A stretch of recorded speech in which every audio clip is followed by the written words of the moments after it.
پاکستانیوں اتنی تحریریں اور گفتگو ہے ایپسٹین فائل سے متعلق کہ چاروں طرف تعفن محسوس ہو رہا ہے۔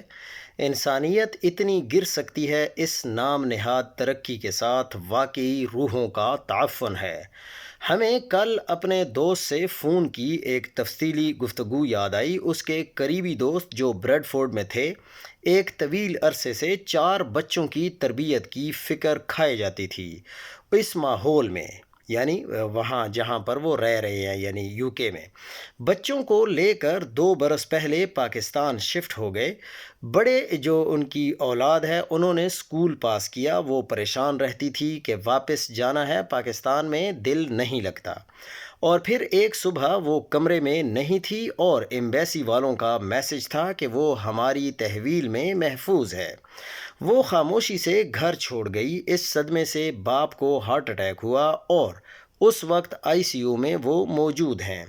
ہمارے بچوں کو یہ سکھایا جا رہا ہے کہ خاندان سے زیادہ محفوظ ریاست ہے اور تمہاری انفرادیت اور رضامندی ہر چیز سے زیادہ بڑی ہے۔ یہ جو ہمارے اطراف میں بالی ووڈ کے جو فلموں کے چرچے ہیں، نیٹ فلکس کی سیریزز ہیں، فیشن انڈسٹری ہے، آپ کا کیا خیال ہے؟ ان کے تانے بانے کہیں نہیں جڑتے ان شیطانی جزیروں کی سٹوریوں سے؟ بالکل ان کے تانے بانے جڑتے ہیں۔ اس آزادی کی کوکھ سے جنسی درندگی کے سوا کیا جنم لیتا ہے؟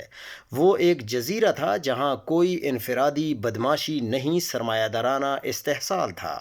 دنیا کو چلانے والی ایلیٹ کلاس، مافیا، میڈیا، سیاست، عدلیہ کو کنٹرول کرنے والے شیطان اس جزیرے پر لطف اندوز ہوتے تھے۔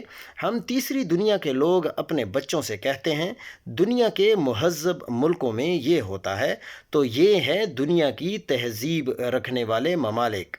دنیا کی سمندری مخلوق کی حفاظت کے لیے رات دن سوچنے والے اشرف المخلوقات کے لیے کیسے پست درجے کے انسان ہیں۔ سوال یہ ہے کہ یہ سب جان کر کیا کرنا ہے؟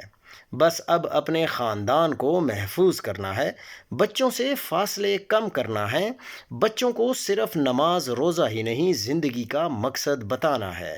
تہذیبوں کے اس تصادم میں ہمارے بچوں کا تحفظ خاندان سے جڑنے میں ہے۔